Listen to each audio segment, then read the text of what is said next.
I have always been kinky. I mean, always. I grew up in a little town in Michigan in the middle of nowhere, and my father was a state trooper. And I have lots of theories about this, and I have lots of understandings, and I've unpacked this many, many times over the years. But I have always been obsessed with the dynamics of power in relationships. Who has power, who doesn't have power.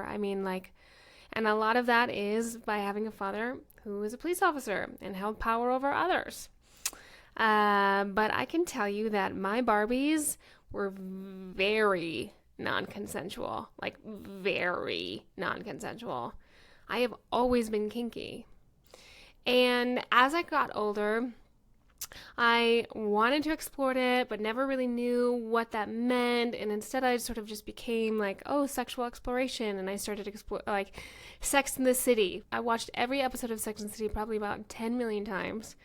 Way too young. I started watching it in 8th grade. And so sexuality was just something that I felt like I had a right to, but I never really understood how to explore it.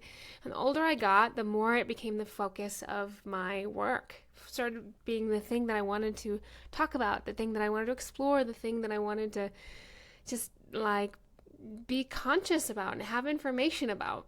But again, kink never really came into my view as something that I wanted to practice and really wanted to focus with intention on. And then I went through a 4-year relationship, and in that relationship, we had a terrible sexual chemistry. We really struggled, and it was very painful. Coming out of that relationship about 3 years ago, there was sort of this like break in me, and I was like, that's it.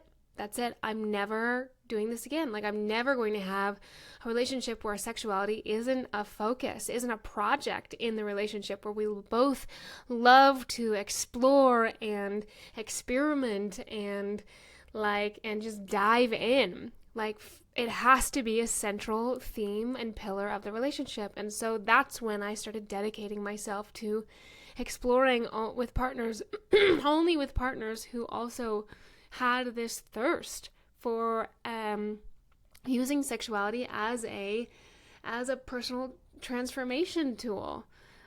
Because I had this calling of like kink, like power dynamics and sexual power dynamics. This is my calling, and this is where I'm going to find my answers. If you would have told me also 3 years ago that I would have been a dom, like I would be not only a professional, like enjoy being dominant sexually, but also professionally, I would have blacked out. I would have just freaking been so terrified. Because I was submissive, and that's what I wanted. I wanted to be ravished. I wanted to be told what to do.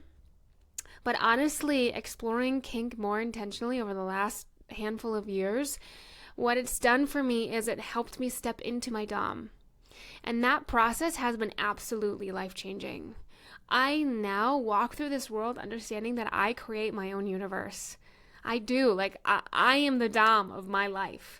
And I am also the sub. I also really work hard to learn how to surrender.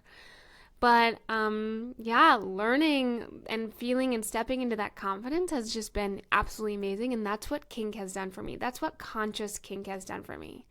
So I just wanted to share this, a little bit of my history and background, and just being like, this is important work. And it might not look like, what you see in therapeutic offices around the world. And it might not look like what so many people might deem as personal transformation, but it's real. I'm living proof of it, baby. Yeah.